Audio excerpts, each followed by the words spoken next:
They got some really good deals there. Vaughn Grissom's making the decision difficult when Albies does come back, because this young man, after this hit you just saw, is hitting .391 with a .440 on base.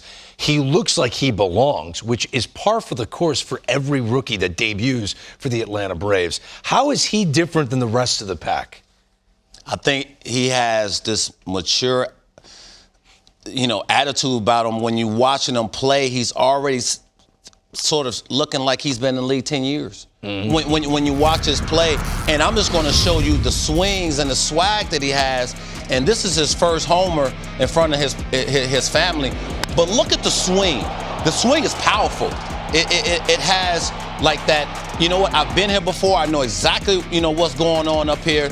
My family, this is what I'm going to put on a show for y'all. But when I see swings like this for youngsters and the swag of flipping the bats and having fun and enjoying yourself, this is what I like. This is going to make them play him. So you talk about Albies coming back, that's fine.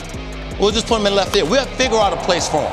Because we've seen him do some things, 5 tools. We've seen this swing play into the fact that he's going to help this team get deep into the postseason, and they're just finding them year in and year out. And when you talk about handshakes already with your boys, you just got to the league. This is only 41st at bat. But watch this. This is the other night. He gets the lead. He's run on the play, but this is a base hit up the middle. One of my favorite plays of the year. Lousy base hit. He's watching Wash at third, and he's coming home no matter what. And look at his face. So look at that. I love it.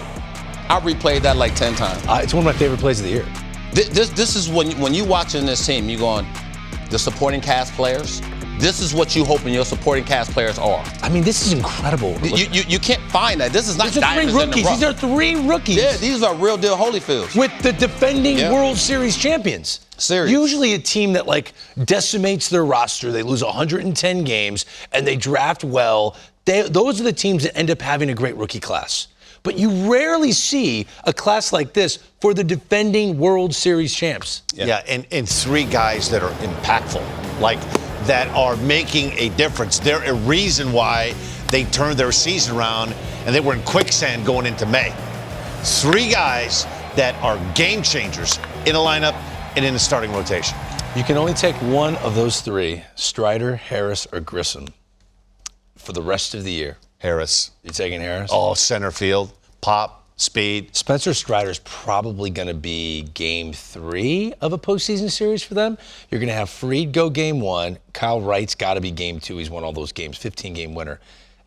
You're talking about a game 3 starter who's a rookie. Yeah, you're talking about a center fielder with some pop that can run the bases. He can do a lot of things. He's a game changer in center field. I will say this, though. That ball hit the left center. I mean, I know. It's different, man. That's a big part of the field out there in PNC Park in Pittsburgh, and he goes left center better than he goes to right field. But what do I say all the time? The teams that win have the swing and miss on the mound in October. Spencer Strider is pitching like a closer. He's got a K per 9 over 13. And he's a starter right now. But I will say this. The Mets are loaded. The Dodgers are awesome. Cardinals won 8 straight games. If the Braves are going to win the World Series again to get through the National League, this Marcell Ozuna off-the-field issues, and he comes back and he strikes out and he's getting booed. He's not playing every day. And Robbie Grossman's barely hitting over 200. You said Grissom could play left field. If he evolves and continues to play like this as a rookie, and they can put him in left field come postseason time, when Albies is ready to rock at second, he could actually be the difference maker of them all. Yeah. I agree with that. You know what I mean? I 100% agree with that, because I think when you do dumb stuff and you sort of unfortunately make it easy on the organization like boot you, then you're giving opportunities for guys like Grissom to come in because he wants it.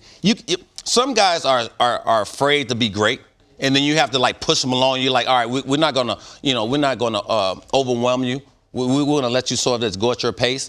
He's like, give me every opportunity to be great. This is why you bring in certain guys, because they can be game changers, and he wants the moment. The crazy part about Harris Jr., Brian Snitker told me before game that a lot of people in the organization thought he was more of a prospect as a pitcher. There were teams that looked at him more as a pitcher than a position player, and the Braves thought of him as a position player. They thought eventually he would hit for power, and they were right. Yeah, they were right.